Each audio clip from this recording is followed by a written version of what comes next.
Hey there, insurance dudes. Jason Feltman here. And Craig Pretzinger. Today we're tackling a pain point that so many agency owners face. Nobody's showing up for interviews. Sound familiar?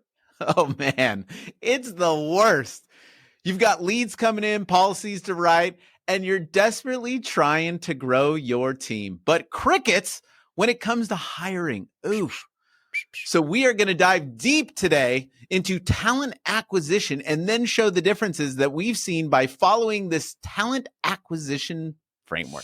Insurance dudes are on a mission to escape being handcuffed by our agencies. How? By uncovering the secrets to creating a predictable, consistent, and profitable agency sales machine. I am Craig Pretzinger. I am Jason Feltman. We are agents. We are insurance dudes. Absolutely. Hey, I've been there too. Back in 2019, 2 weeks after opening my third location, I was on a super short fuse. We needed results and we needed them fast. But guess what? Everyone left. Ouch. That must have been a tough pill to swallow. Was it, buddy? It was. But it was also a kick in the pants I needed to really focus on installing the talent acquisition component of the telefunnel. And that's what we're diving into today. So there's the 5 frameworks that make it up. And then we're going to look at the talent acquisition framework. That's right. And here's the key takeaway. Lean in. Anyone will get results with leads if they stick to all 5 components. And that's lead acquisition, lead activation, sales conversion, sales optimization, and of course, what we're talking about today, talent acquisition. Oh, and I can't stress enough, anytime we've seen an agency struggle, anyone, whether it's our own agency or anyone we've helped, if they've fallen short, it's because they're lacking one or more of the 5 areas. And it's costly. It's very costly. Absolutely. And here's the thing.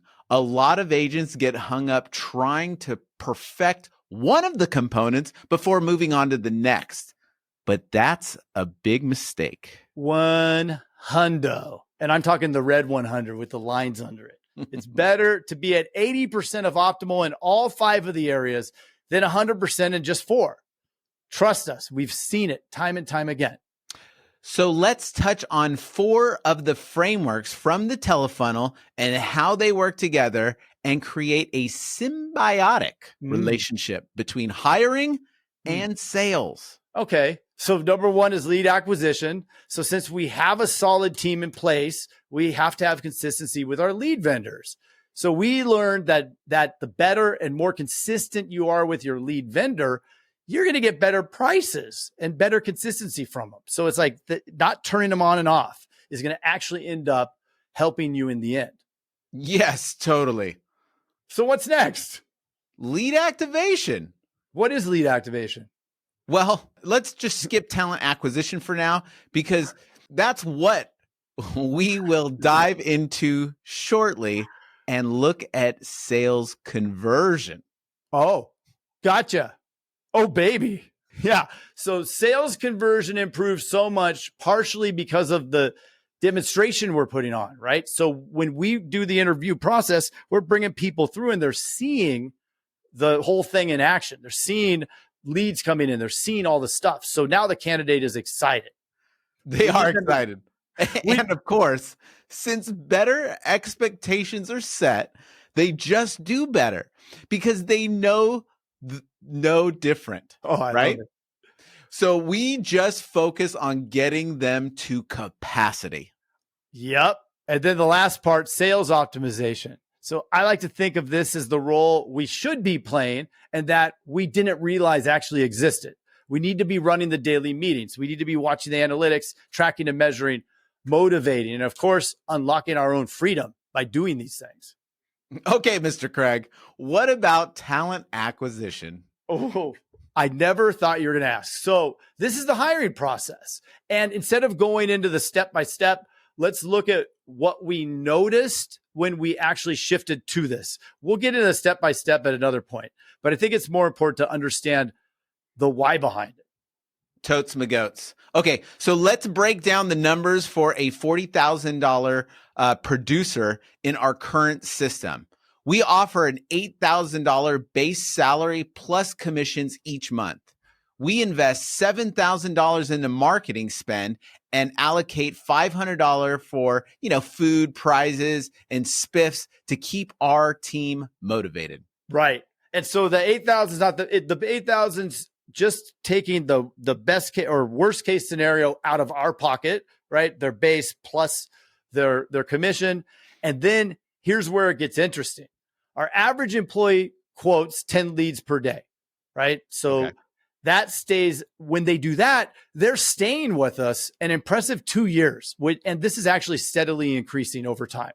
So now over that period of time, the lifetime value of your employee is remarkable. When we started looking at just how much more we made because they stayed longer, it was really interesting. Let's say they produce 25,000 their first month, 25,000 their second, 30 in their third, and then 35 in the fourth, and then it's just 40.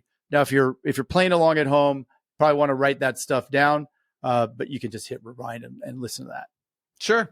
Man. And when you add all that up, it equals to $915,000 in premium. Mm-hmm. Even with a conservative 75% retention rate and an 18% new business and 7% renewal commission, that's $420,000 in revenue. Holy smokes, from one producer. Yeah. Yep. Now let's look at those costs. Okay. So we're going to estimate the 8,000 for the employee, right? So we're going to say, I'm doing a 4,000 base, which is super high. Like that's a high base, and that's going to attract people. And then at our top payout at 40, if somebody writes 40,000, which is about, we get some people up in the 50s, but for the most part, 50 is a really, really strong person. That's about 4,000 in commissions. So there's that 8,000. So plus 11,000 in spiffs, 7,000 per month, which we said. So if we're looking at all those costs all added up, we're looking at $371K in costs over that same period. So when you subtract the cost from the revenue, you get a net lifetime value of $49,000 per licensed sales professional. Ooh. And that's not all. They've grown the book by close to 2 million, or close to 1 million in just 2 years. So even accounting for non-renewals and added right around, let's say, $36,600 in bonus money. Yeah. Wow. Impressive, right? Big difference. So then we looked at what we used to do. So here's our typical old way of doing it, because I want to save money. I'm trying to save money. I'm worried about the pay, and watch how this actually hampered our growth by trying to save. So I used to offer $2,500 base salary, which wouldn't attract a lot of people, to tell you the truth. No. And we weren't buying any leads. So I would make them make dials. They're calling all day long on leads. So great. I'm saving tons of money on marketing, right? I'm not spending all this money on marketing. But what happened? They're quoting 2 to 3 households a day at tops. Like they couldn't get past that. They're writing 15 to 20K in new business.